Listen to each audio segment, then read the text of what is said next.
Qala Rasulullah sallallahu alaihi wasallam fil Qur'anil Karim. Pesan moral Risha. Saya tidak akan memberikan pesan apa-apa. Kami di sini pendidik, tentram, sejahtera, makan cukup, bisa sekolah dengan baik, bisa tidur di tempat yang baik, sampai gebrak meja.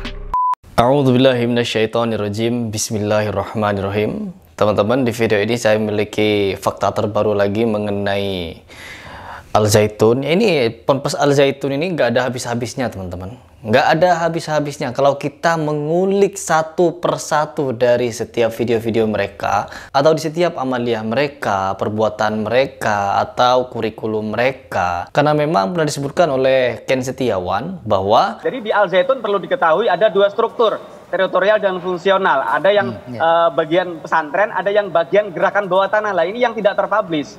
Jadi memang ketika bicara santri, kurikulumnya masih dinas pendidikan, tapi ada hidden kurikulum ini yang tidak pernah dipublish. Jadi mengatakan bahwa syahadat itu bukan hanya tiada Tuhan selain Allah, tapi tiada negara kecuali negara Islam. Barang siapa bernegara selain negara Islam maka kafir.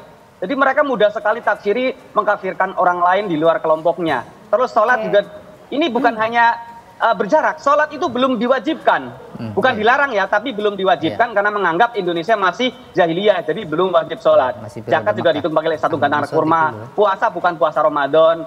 Ibadah haji juga bukan ke Mekah, tapi ke Indramayu setiap tahun sekali satu Muharram, dan biasanya para pejabat juga datang yang ke sana. Nah ini kan fakta-fakta seperti ini tidak dipercayai oleh pemerintah, padahal kami semua para mantan NI sudah siap memberikan kesaksian. Bahkan dulu di MUI, di Kementerian Agama kami disumpah bahwa apa yang kami sampaikan ini ya benar-benar fakta terjadi. Bahkan kalau saya bilang NI dan Al-Zaitun ini sebuah tragedi kemanusiaan atas nama agama. Orang-orang yang sudah bergabung itu dihancurkan ekonominya. Infak habis-habisan, ada yang jual tanah, jual rumah, dihancurkan akhlaknya. Jadi orang yang biasanya baik menyalahkan semua orang, bahkan orang tua dikafirkan, dihancurkan masa depannya. Banyak yang putus sekolah, putus kuliah, putus kerja demi untuk bergabung memperjuangkan yang menurut mereka Al-Zaitun adalah ibu kota NI. Ini kan fatal sekali. Kalau dibiarkan ini sangat berbahaya ke depannya gitu, Pak. Di Al-Zaitun itu banyak sekali penyimpangan. Bukan cuma penyimpangan yang kita lihat viral beberapa pekan ini. No, dimana di situ Panji Gumilang juga menyebutkan bahwa telah melakukan sholat Idul Fitri yang menyimpang seperti itu sudah lebih 10 kali atau 10 kalian begitu.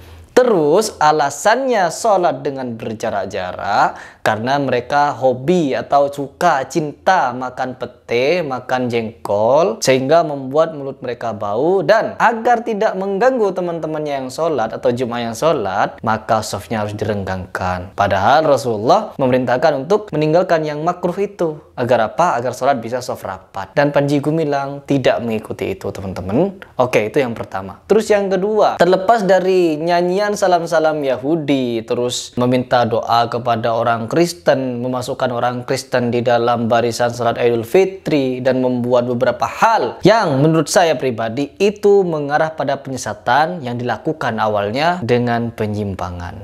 Menyimpang lalu menyesatkan. Ya, kenapa tidak menyesatkan? Panji Gumilang di sini kalau dia pengen tersesat, ya tersesatlah sendiri. Jangan ngajak-ngajak orang. Tetapi karena dia mengajak orang untuk sesat bersama, maka kita di sini, teman-teman, kita di sini tidak boleh diam. Karena mendiamkan penyesatan, mendiamkan hal yang tidak lazim, yang katanya tidak lazim itu, kita berada di posisi yang salah. Berikut juga dengan video penyimpangan yang dilakukan oleh Al-Zaitun ini, di mana mereka melakukan khutbah 3 kali. Khutbah pertama, khutbah kedua, terus setelah sholat ada khutbah lagi yang dilakukan oleh Panji Gumilang. Teman-teman, Panji Gumilang di sini juga mengajarkan bagaimana khutbah yang tidak beres. Di situ mereka menulis khutbah atau memberi catatan khutbah yang menyatakan bahwa berkatalah Rasulullah atau bersabdalah Rasulullah di dalam Al-Quranul Karim, yaitu di mana Al-Quran itu adalah perkataan Nabi Muhammad SAW.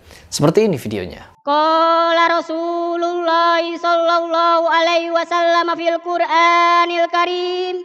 Qala Rasulullah sallallahu alaihi wasallam fil Qur'anil Karim. A'udzubillahi minasyaitonirrajim. Pesan moral Saya Risha. tidak akan memberikan pesan apa-apa. Kami di sini pendidik, tentram, sejahtera, makan cukup, bisa sekolah dengan baik, bisa tidur di tempat yang baik. Sampai gebrak meja. Itu adalah video di mana yang sangat-sangat menyimpang kalau menurut saya pribadi. Menurut saya ini adalah sesuatu yang tidak dapat didiamkan. Tidak boleh didiamkan. Semakin kita mengulik, semakin kita meneliti, akan muncul berbagai macam video di mana video yang dibuat dan diunggah secara sengaja oleh Al Zaitun ini, lalu diunggah ke YouTube, itu semuanya rata-rata menyimpang, teman-teman. Di mana mereka menyebutkan bahwa Al-Quran itu adalah sabda Nabi Muhammad dan beberapa hal menyimpang lainnya. Saya ingin mengajak kalian semua untuk melawan penyimpangan ini. Kalau ada orang yang menyatakan bahwa Al Zaitun itu cuma tidak lazim, Al Zaitun itu tidak menyimpang, Al Zaitun itu tidak sesat, hanya aneh saja, maka perlu dipertanyakan ya. Perlu dipertanyakan keilmuannya orang tersebut. Karena orang awam saja ketika melihat apa yang mereka lakukan dengan sholat berjarak-jarak itu, dengan menempatkan wanita di depan, orang Kristen di depan, salam-salam Yahudi, dan beberapa hal lainnya, itu sudah menunjukkan bahwa ada faham yang salah di dalamnya. Dan ketahuilah, santrinya atau siswanya di situ ribuan. Dan bayangkan, ribuan orang itu sesat. Sesama muslim dengan kita, mereka juga sama muslim, sama dengan kita, dan mereka tersesat dan kita diam. Gimana kita tidak mau mengatakan Al Zaitun itu sesat? Di khutbah Jumatnya saja, mereka menyebutkan bahwa Al-Quran itu adalah perkataan Nabi Muhammad. Memang tidak bisa disalahkan 100%, karena memang Al-Quran itu keluar dari lisannya Nabi Muhammad. Tetapi, keluar dari lisannya Nabi Muhammad melalui perantara bisikan dari Jibril. Dan Jibril dapat dari mana? Dari Allah Subhanahu wa Ta'ala. Jadi ada pembedaan. Firman Allah, ya qala Allah Ta'ala, bukan qala Rasulullah. Dan di sini, teman-teman sekali lagi, ini bukan salah dari santri-santrinya. Santri-santrinya sama sekali tidak salah. Yang salah siapa? Pengurusnya, pengasuhnya, semua orang yang terlibat di dalam manajemen kurikulum Al Zaitun. Allahu Akbar. Entah mereka ini jahil, entah mereka ini masih bodoh, entah mereka ini masih belum tahu cara berdakwah atau cara menyampaikan kebenaran, sehingga ketika melihat seorang Panji Gumilang menulis khutbah seperti itu, misalkan Panji Gumilang yang menyuruh, apakah tidak ada guru-guru yang lain yang masih lurus pemikirannya untuk meluruskan itu? Tidak. Tetapi mereka memang satu faham, satu visi dan misi. Untuk apa? Untuk membuat pembaharuan di dalam syariat, membuat pembaharuan yang tidak sesuai dengan tuntunan Rasulullah SAW. Na'udzubillahi min dzalik. Di sini teman-teman, ini adalah suatu perkara yang dimana kita harus meluruskannya secara bersama-sama. Terkhusus yang dilakukan oleh Al Zaitun ini. Sungguh luar biasa penyimpangannya. Meskipun Kiai Ma'ruf Amin sudah memberikan pernyataan, beberapa ulama dari PBNU dan Muhammadiyah memberikan pernyataan, tetapi itu masih belum bisa atau belum kuat